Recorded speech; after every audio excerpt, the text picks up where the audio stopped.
Halo, selamat sore pemirsa, apa kabar Anda? Di hari ini, di hari Senin, pastinya berjumpa lagi bersama dengan saya Suki Abdul dalam program TVR 17. Tepat pukul 17 waktu Indonesia Barat, kami hadirkan kepada Anda sejumlah informasi paling baru dan juga menarik seputar kinerja dan juga kegiatan DPR RI yang telah disajikan oleh redaksi TVR Parlemen.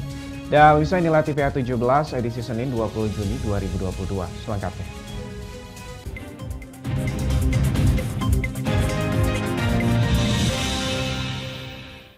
Mengawali TVR 17 kali ini, informasi pertama datang dari Komisi 5 DPR RI yang mengapresiasi penyelenggaraan arus mudik di tahun 2022. Komisi 5 menilai seiring berkembangnya teknologi transportasi massal seperti kereta api, bis, kapal, pesawat udara, dan juga kendaraan pribadi, dan juga didukung dengan masifnya pembangunan infrastruktur transportasi. Mudik tahun ini berjalan lebih lancar. Berikut informasi selengkapnya. Dalam rapat kerja dengan para stakeholders, Komisi 5 mengapresiasi penyelenggaraan arus mudik tahun 2022. Ditemui usai rapat, Wakil Ketua Komisi 5 DPR RI, Ridwan Bae, mengapresiasi penyelenggaraan arus mudik tahun ini. Ridwan meminta kementerian terkait tetap mempelajari kekurangan dan kelemahan yang ada sehingga penyelenggaraan mudik tiap tahunnya berjalan lancar. Namun demikian, kita berharap semua kementerian yang terkait tetap harus mempelajari kelemahan-kelemahan yang ada, kesulitan-kesulitan yang ada, yang pada akhirnya setiap tahun kita harapkan semua angka kecelakaan menurun, kemudian kenyamanan masyarakat pemakai jalan maupun perhubungan itu adalah makin nyaman, dan semua adalah merayakan Lebaran ini dengan damai dan tenang. Itu yang kita harapkan. Sementara itu, Menteri Perhubungan Budi Karya mengatakan sinergi antar lembaga sangat penting dilakukan. Ke depan, DPR meminta stakeholders mengoptimalkan koordinasi lintas sektoral dalam penyelenggaraan mudik. Bahwa sinergitas itu tidak bisa dianggap main-main. Oleh karenanya, kami Kementerian Perhubungan yang ditunjuk secara undang-undang sebagai leading sector sangat mengapresiasi lembaga-lembaga, ya, Kementerian PU, Polisi, TNI, BMKG, Basarnas, Pemda, BUMN, operator media cetak tidak terkecuali. Komisi 5 menilai seiring berkembangnya teknologi transportasi massal seperti kereta, bis, kapal, pesawat udara, dan kendaraan pribadi didukung dengan masifnya pembangunan infrastruktur transportasi, mudik tahun ini berjalan lebih lancar. Andre, TVR Parlemen melaporkan. Ya, pemirsa, kita beralih ke informasi selanjutnya yang datang dari Komisi 6 DPR RI yang menyelenggarakan RDPU atau Rapat Dengar Pendapat ini dengan pakar keuangan dan juga investasi terkait dengan pembahasan rencana pembuatan Indeks Komoditas Nasional dan juga menciptakan sistem perdagangan nasional yang efisien dan juga efektif. Komisi 6 DPR RI mendorong pembentukan Indeks Komoditas Nasional dan Sistem Perdagangan Nasional untuk meningkatkan nilai tawar atau bargaining power komoditas nasional. Komisi 6 DPR RI menyelenggarakan RDPU dengan pakar keuangan dan investasi Profesor Roy Sembel terkait pembahasan rencana pembuatan Indeks Komoditas Nasional dan menciptakan sistem perdagangan nasional yang efisien dan efektif. Selama ini, Indonesia masih mengacu pada indeks pasar dunia sehingga berdampak pada harga nikel, timah, dan bauksit dalam London Exchange yang terpengaruh dan dikontrol oleh para trader.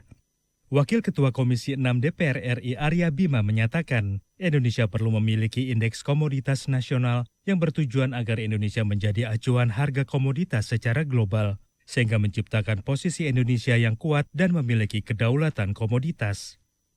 Keinginan bagaimana kegiatan perdagangan Indonesia yang kita harapkan bisa diarahkan pada terciptanya sistem perdagangan nasional yang efisien dan efektif, membentuk harga yang wajar dan memperkokoh perekonomian nasional.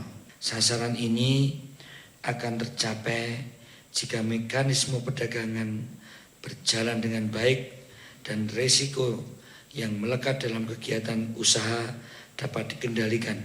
Salah satu risiko yang terdapat dalam setiap usaha khususnya perdagangan komoditi adalah risiko adanya fluktuasi harga dan kelangkaan produk. Komisi 6 DPR RI berharap Indeks Komoditas Nasional dapat memperkokoh perekonomian, menstabilkan harga komoditas pada sektor migas dan non-migas, dan meningkatkan bargaining power komoditas nasional di mata dunia. Vinita dan Kiki, TVR Parlemen melaporkan. Pemirsa, ini anggota Komisi 11 DPR RI Putri Aneta Komarudin menyatakan bahwa tugas BPK dan juga BPKP dalam menjaga stabilitas keuangan negara ini perlu dioptimalkan. Salah satunya dengan penambahan anggaran. Putri meminta agar dukungan dan juga tambahan anggaran yang disepakati di Komisi 11 DPR RI ini dapat digunakan untuk peningkatan kemampuan dalam mengelola keuangan negara. Dalam rangka penguatan fungsi pengawasan BPK dan BPKP, Komisi 11 DPR RI mendukung penambahan anggaran Badan Pemeriksa Keuangan atau BPK dan Badan Pengawasan Keuangan dan Pembangunan atau BPKP. Pada rapat dengar pendapat dengan BPK dan BPKP di Gedung Nusantara 1 Senayan, Jakarta, Komisi 11 DPR RI mendukung penguatan anggaran BPK dan BPKP. Menurut anggota Komisi 11 DPR RI, Putri Aneta Komarudin, tugas BPK dan BPKP dalam menjaga stabilitas keuangan negara perlu dioptimalkan. Dan kami juga sangat sepakat bahwa tugas Bapak sangat penting untuk menjaga stabilitas keuangan negara dan sangat sentral dengan peran anggaran yang perlu kita optimalkan. Jadi kita juga sangat berharap bahwa apa yang sudah kita setuju di sini, walaupun nanti misalnya naik ke banggar dan lainnya perkembangan secara politiknya, tapi jangan sampai mengurangi kemampuan BPK untuk mengelola keuangan negara dengan baik. Lebih lanjut, anggota Komisi 11 DPR RI lainnya Mustafa menyebut BPK dan BPKP memiliki peran strategis dalam efisiensi keuangan negara. Sangat amat setuju bahwa Dirjen atau inspektor yang ada di berbagai lembaga maupun di daerah. Pengawasan Bapak ini kan mulai dari pusat sampai desa. Pusat sampai desa, walaupun dibantu oleh APIP dan lain sebagainya. Ya. Akan tetapi hal yang begini, apa mungkin dengan anggaran yang sangat tumpang-tindih ini dan hampir dibicarakan setiap penyusunan ini? Teresia dan Jaya, TVR Parlemen melaporkan. Pemirsa, ini tembakau menjadi salah satu industri terbesar di Indonesia. Dari industri rokok sendiri menyumbang penerimaan negara yang sangat besar, yakni 96% dari total cukai nasional di Indonesia. Laporannya sesaat lagi, tetaplah bersama kami dalam TVR 17.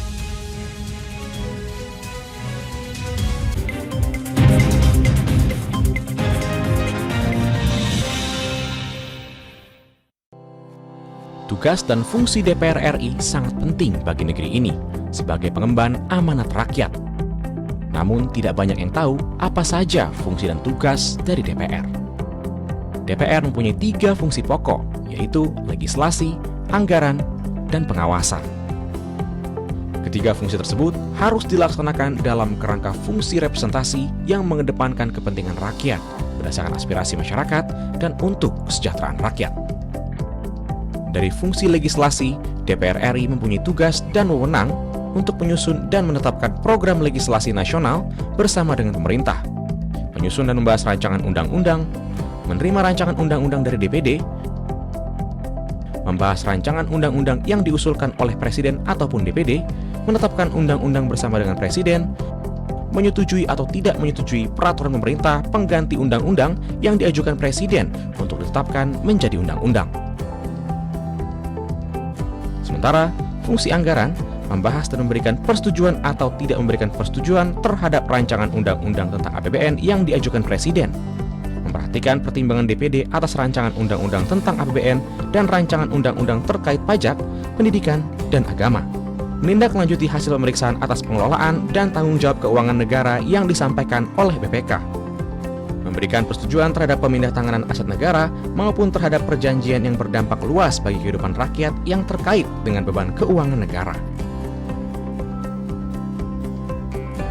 Dan fungsi pengawasan, melakukan pengawasan terhadap pelaksanaan undang-undang, APBN, dan kebijakan pemerintah, membahas dan menindaklanjuti hasil pengawasan yang disampaikan oleh DPD terkait pelaksanaan undang-undang mengenai otonomi daerah, pembentukan, pemekaran, dan penggabungan daerah, pengelolaan sumber daya alam dan sumber daya ekonomi lainnya, pelaksanaan APBN, pajak, pendidikan, dan agama. Terima kasih.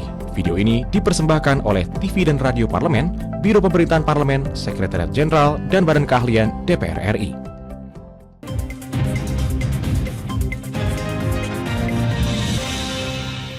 Terima kasih Anda masih menyaksikan TVRI 17, masih bersama dengan saya Suki Abdul. Pemirsa, ini dana bagi hasil cukai, hasil tembakau di negara kita berperan dalam 96% pembangunan, mulai dari 370 rehabilitasi fasilitas kesehatan, penyediaan alat kesehatan dan juga obat-obatan, pembayaran iuran jaminan kesehatan, hingga pelatihan tenaga administrasi dan juga kesehatan.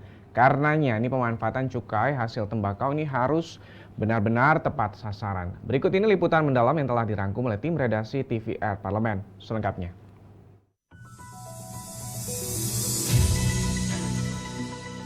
Menindaklanjuti hasil temuan BPK terkait cukai hasil tembakau, BAKN DPR RI melakukan kunjungan kerja ke beberapa daerah penghasil rokok. Saat kunjungan kerja ke Kabupaten Karawang, Jawa Barat, Ketua BAKN DPR RI Wahyu Sanjaya mengungkapkan adanya temuan berulang oleh BPK terkait pemesanan dan pemusnahan pita cukai sehingga ada perbedaan pelaporan. Salah satunya karena tidak adanya nomor seri pada pita cukai tersebut. Setelah kita lihat di sini ada beberapa hal yang menurut kami perlu diperbaiki, termasuk salah satunya apakah ada kemungkinan untuk memberikan nomor seri pada pita cukai tersebut. Anggota BAKN DPR RI Ahmad Najib mendorong Perum Peruri selaku pencetak pita cukai memperbanyak fitur-fitur keamanan pada pita cukai tersebut agar tidak mudah dipalsukan. Di samping itu, sistem keamanan di internal Peruri juga harus ditingkatkan untuk menghindari kebocoran pita cukai yang dilakukan oknum-oknum tidak bertanggung jawab. Tidak adanya kebocoran pita cukai tembakau, baik dari proses produksi sampai kepada distribusi. Yang berikutnya, kami juga selalu ingin memastikan bahwa pita cukai ini tidak mudah untuk dipalsukan. Kementerian Keuangan menargetkan penerimaan negara dari cukai rokok di tahun 2022 sekitar 189 triliun rupiah. Untuk mengoptimalkan hal tersebut, saat kunjungan kerja ke Kabupaten Pasuruan, Jawa Timur, Wahyu Sanjaya mengatakan, pencetakan pita cukai dan pengamanan produk rokok perlu dilakukan untuk mencapai target penerimaan negara. Wahyu menilai penyederhanaan tarif cukai tembakau menjadi solusi meningkatkan pendapatan negara melalui cukai sekaligus menekan angka perokok di Indonesia karena harga rokok menjadi naik atau mahal. Dari lini produksi itu bagaimana pengelolaan cukai rokok yang tidak terpakai atau salah tempel. Jadi apakah prosesnya itu bagaimana ya, diretur atau seperti apa gitu kan. Kemudian kita ingin mendapatkan masukan dari para produsen rokok ini terkait apabila kita berharap kedepannya ada penyederhanaan tarif rokok itu ya. Anggota BAKN DPR RI Muhammad Misbakun menyatakan kenaikan target penerimaan negara dari cukai rokok harus diikuti kenaikan jaminan kesehatan masyarakat yang terdampak rokok. Di sisi lain, penyerapan tembakau petani lokal mulai turun karena tingginya impor bahan baku rokok putih. Selain itu, produksi rokok kretek tangan maupun mesin yang mulai berkurang juga menurunkan kesejahteraan petani tembakau. Di dalam isu mengenai cukai tembakau itu bukan cuma hasil tentang cukai tembakau semata, tapi di sana ada petani tembakau. Kemudian ada pekerja, baik itu di sektor pertanian maupun di industrinya, termasuk di sektor perdagangannya. BAKN DPR RI juga menyoroti pemanfaatan dana bagi hasil cukai hasil tembakau atau DBHCHT. Anggota BAKN DPR RI Ahmad Najib menegaskan, tujuan awal pemanfaatan DBHCHT adalah memberikan kompensasi akibat dampak dari asap rokok pada semua kalangan. Namun, sejumlah Pemda kebingungan memanfaatkan DBHCHT, terutama daerah yang sudah memiliki infrastruktur kesehatan yang lengkap. Ada keinginan dari Pemda tersebut bahwa penggunaan DBCHT ini lebih fleksibel. Nah, namun tentu kami juga menggarisbawahi bahwa tujuan DBCHT ini kemudian tidak menjadi kabur. Sementara itu, Wakil Ketua BAKN DPR RI Anis Biarwati mengapresiasi pengelolaan DBHCHT untuk urusan kesehatan, terutama pembangunan rumah sakit khusus paru-paru. Meski begitu, formulasi pemanfaatan DBHCHT perlu disusun ulang agar lebih variatif, namun tidak menyimpang dari tujuan awal, yaitu perlindungan kesehatan masyarakat. Jadi memang banyak pemerintah daerah sejauh pengamatan kami yang masih bingung bagaimana memanfaatkan dana cukai tembakau karena memang pemerintah membuat undang-undang yang strict gitu. Ya, padahal kebutuhan daerah itu berbeda-beda. Ya, karena alokasinya sudah ditentukan, sementara kebutuhan daerahnya tidak tidak terakomodir. BAKN DPR RI menilai aspirasi Pemda terkait regulasi pemanfaatan DBHCHT agar lebih fleksibel akan menjadi pertimbangan BAKN DPR RI dalam mengeluarkan rekomendasi, sehingga tidak menumpuk pada pemanfaatan yang kurang efektif. Namun, pemanfaatannya perlu ditekankan pada belanja negara yang berkualitas selain sektor kesehatan. Misalnya untuk kesejahteraan para petani tembakau dan mendukung sektor pendidikan. Tim Liputan TVR Parlemen melaporkan. Ya, ini pemirsa, pemerintah melalui Kementerian SDM menyatakan bahwa kenaikan tarif dasar listrik atau TDL untuk pelanggan 3.500 volt ampere ke atas resmi berlaku pada 1 Juli 2022 mendatang. Informasi selengkapnya sesaat lagi, untuk itu tetaplah bersama kami dalam TVR 17.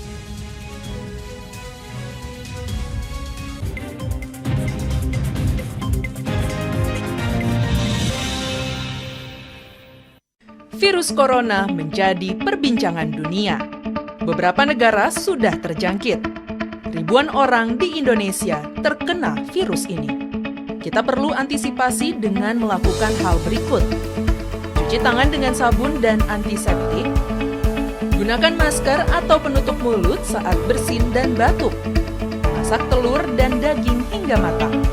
Hindari kontak dengan hewan. Tidak saling berjabat tangan. Tidak berinteraksi dengan penderita. Jika memiliki demam tinggi, batuk, pilek, gangguan pernafasan, sakit tenggorokan, dan letih lesu, segera periksakan ke dokter. Waspada virus corona, cegah penyakit sejak dini.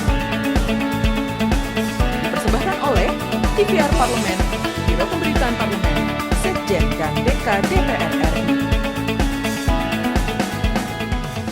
Ingat selalu protokol kesehatan dengan melakukan 5M. Memakai masker, mencuci tangan pakai sabun, menjaga jarak, menjauhi kerumunan, membatasi mobilisasi dan interaksi.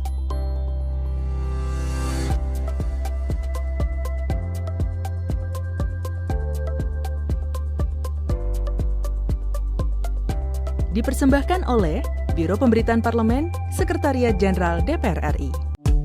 DPR RI memiliki fungsi diplomasi dalam menjalankan politik luar negeri sesuai dengan pasal 116 Undang-Undang MD3. Kontribusi aktif BKSAP DPR RI memainkan peranan penting dalam memenangkan persaingan global melalui IPU, IPA, IPPF, IPA, dan PUIK. BKSAP memiliki komitmen yang tinggi dalam krisis kemanusiaan dunia. Fungsi diplomasi dijalankan untuk mendukung upaya pemerintah dalam melaksanakan politik luar negeri.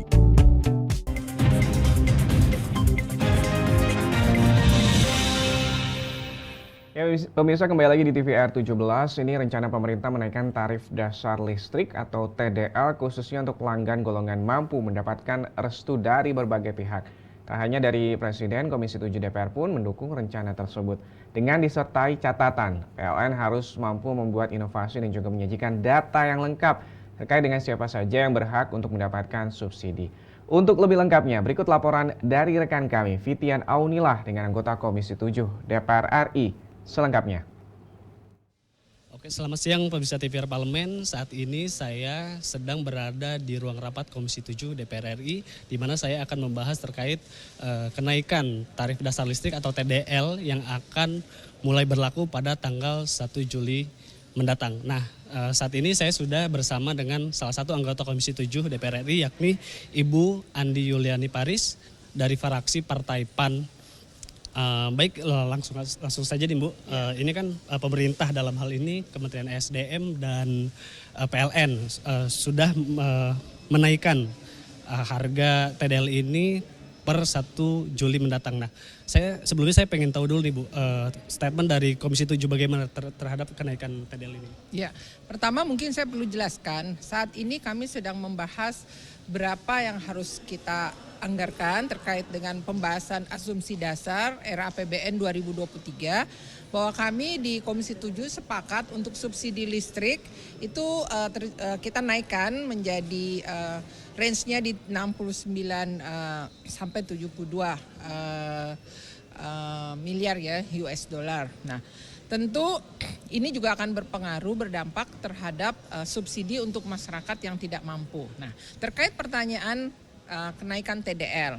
Nah, tentunya kita harus bisa memilah mana yang kita berikan subsidi, mana yang tidak kita berikan subsidi. Kalau semua pelanggan listrik kita berikan subsidi, tentu itu akan terjadi pembengkakan pada subsidi ya yang harus dibayar oleh negara, dalam hal ini pemerintah. Nah, tetapi jika memang akan terjadi kenaikan TDL, pertama pemerintah harus punya data yang jelas siapa saja rumah tangga yang menjadi pelanggan yang bersubsidi ya 450 sampai 900 kWh. Nah, yang saya lihat bahwa pemerintah belum siap dalam hal pendataan. Nah, yang masalah juga ketika menggunakan token, ya kan? Kalau menggunakan token kan dia sistemnya masih general, masih sama. Nah, tentunya PLN harus mencari inovasi-inovasi, mungkin ada kode-kode tertentu atau aplikasi tertentu yang bisa membedakan ketika kami, misalnya seseorang, dia adalah pelanggan listrik yang menggunakan token, kemudian dia akan membeli listrik dengan aplikasi mobile banking atau dengan melalui ATM, ini harus berbeda. Kalau sekarang ini kan masih belum berbeda. Jadi misalnya pelanggan di 450 kWh dengan 900 kWh datang ke ATM atau dengan mobile bankingnya, dia pasti akan juga terdampak. Nah, ini saya harapkan sebelum TDL ini dinaikkan, pemerintah ataupun PLN punya aplikasi atau inovasi aplikasi yang mampu membedakan ketika kita membeli token listrik pada pelanggan yang tidak disubsidi dan juga pada pelanggan yang mendapatkan subsidi. Saya lihat pemerintah belum siap nih di sini nih. Khawatir benar juga masyarakat bisa resah ketika mereka sudah beralih dengan penggunaan token, kemudian terjadi kenaikan, mereka juga akan punya dampak. Ya, mudah-mudahan pemerintah dengar, saya dorong ini PLN juga untuk mencari inovasi-inovasi yang bisa membedakan, bisa mendeteksi atau perbedaan untuk pembelian token pada oleh masyarakat yang mendapatkan subsidi yang 450 sampai 900 dengan yang di atas 3.500 yang kita katakan pelanggan yang sudah mampu, pasti mereka kenapa 3.500, mereka pasti menggunakan AC kan, ya tentunya tidak layak lah untuk mendapatkan subsidi dari pemerintah. Karena uang subsidi ini rakyat harus tahu, uang subsidi ini selain untuk mensubsidi masyarakat yang tidak mampu, pelanggan listrik 450 sampai 900 juga digunakan untuk sekolah, untuk jalanan, untuk program-program pangan yang lain. Jadi masyarakat yang mampu tuh harus maulah memberikan subsidinya kepada masyarakat yang tidak mampu. Tapi inovasinya paling penting. Nah, ini kan pemerintah berencana akan memberikan PMN Ibu kepada PLN sebesar 10 triliunan. Nah, kemudian dengan adanya PMN ini seharusnya itu akan berdampak nggak sih Bu terhadap TDL ini? Apakah misalnya tidak akan terjadi kenaikan atau begitu? Begini, kita harus hitung dulu berapa sih jumlah pelanggan listrik yang 450, 900. Jangan sampai nanti ada pemberian insentif seperti itu ternyata dimanfaatkan kepada semua golongan. Nah, inilah yang perlu diskusi. Kita akan dorong PLN untuk nanti mendiskusikan lebih detail lagi pemanfaatan dana-dana subsidi ini akan diarahkan kemana saja. Nah, database itu paling penting. Lalu saya katakan database ini yang paling penting. Nah, inilah yang tidak dimiliki oleh pemerintah dan juga PLN. Baik, itu artinya berarti database ini ya Bu yang harus diperhatikan dan inovasi yang harus dilakukan. Karena sekarang di lain pihak kan PLN sekarang mendorong orang menggunakan token. Tapi rakyat tuh takut menggunakan token ya, karena takutnya tidak bisa terdeteksi bahwa mereka adalah penerima subsidi kalau membeli listrik dengan token. Baik, demikian hasil wawancara saya dengan salah satu anggota Komisi 7 DPR RI. Saya Fitian Aunillah, kembali ke studio. Ya, terima kasih Fitian. Sekali lagi pemirsa kami hadirkan kepada Anda sorotan media nasional seputar DPR RI. Usai jeda berikut tetaplah bersama kami dalam TVR 17.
Tugas dan fungsi DPR RI sangat penting bagi negeri ini sebagai pengemban amanat rakyat.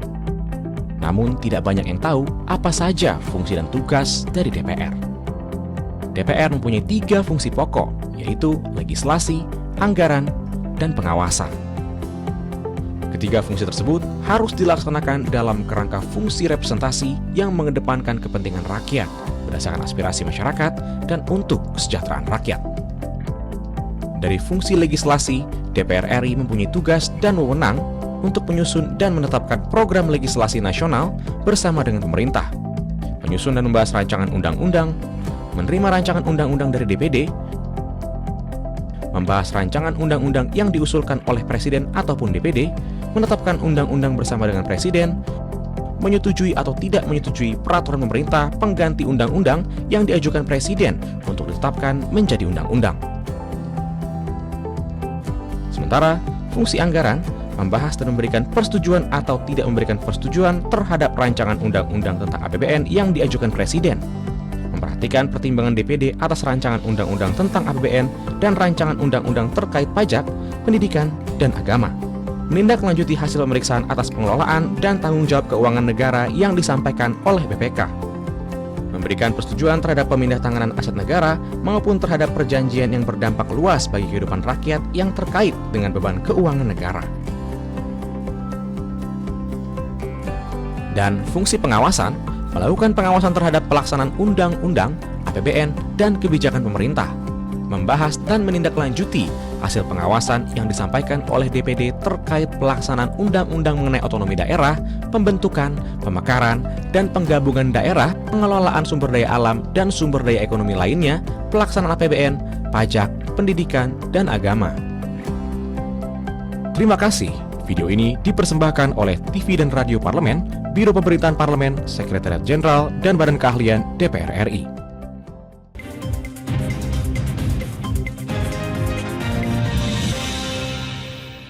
Kembali lagi di TVR 17, kali ini kita akan masuk ke segmen media nasional. Mari kita simak apa yang disoroti media nasional tentang isu-isu terkini. Bersama rekan kami, Rini Raski.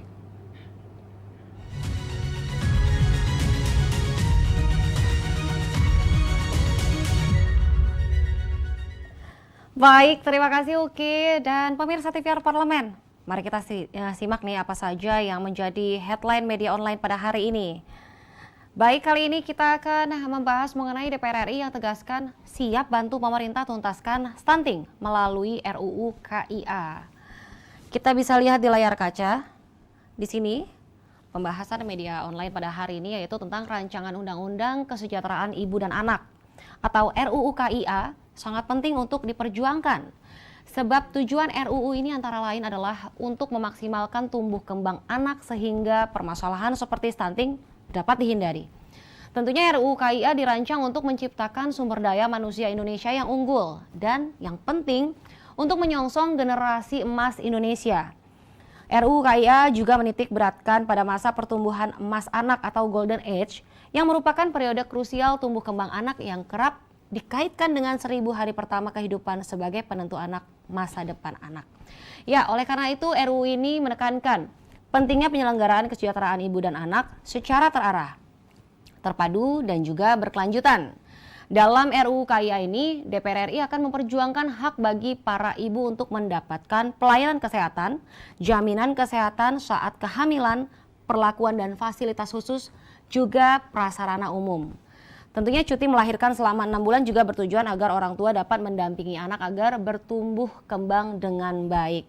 Nah, ini lagi diperjuangkan ya, yang tadinya 3 bulan menjadi 6 bulan. Ya, semoga ini akan cepat disetujui dan cepat dibahas.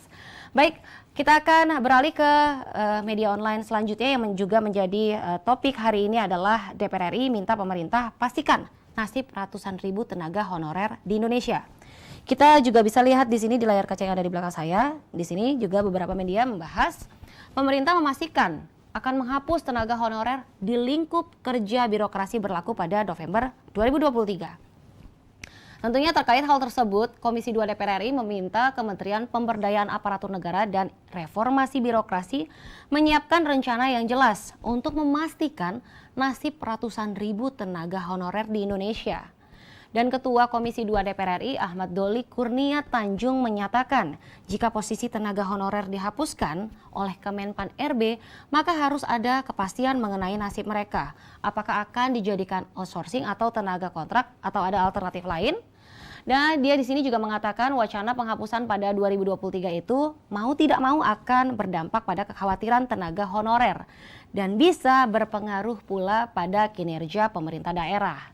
Karena selama ini pemerintah daerah sangat terbantu dengan adanya tenaga honorer. Bahkan ada daerah yang jumlah tenaga honorernya lebih banyak dari PNS. Jika dihapuskan tentu beresiko terhadap kinerja pemerintah daerah. Senada dengan Doli, anggota Komisi 9 DPR RI, Kurniasih Mufidayati, mengingatkan pemerintah untuk segera mempersiapkan solusi sejak dini. Mengingat penghapusan tenaga honorer akan menambah angka pengangguran terbuka dan pastinya akan berdampak pada aktivitas ekonomi nasional. Ia juga mengatakan perlu adanya koordinasi lintas kementerian termasuk antara Kementerian Pan-RB, Kemendagri dan juga Kementerian Tenaga Kerja untuk menyusun strategi agar permasalahan tenaga honorer di pemerintahan segera mendapatkan solusi. Iya, baik, itu tadi pemirsa headline media online pada hari ini yang saya sampaikan mengenai DPR yang tegaskan siap bantu pemerintah dan juga ya di sini tuntaskan stunting melalui RUU KIA, juga mengenai DPR meminta pemerintah berikan kepastian nasib ratusan ribu tenaga honorer di Indonesia. Sekian dari saya dan kembali ke rekan Uki.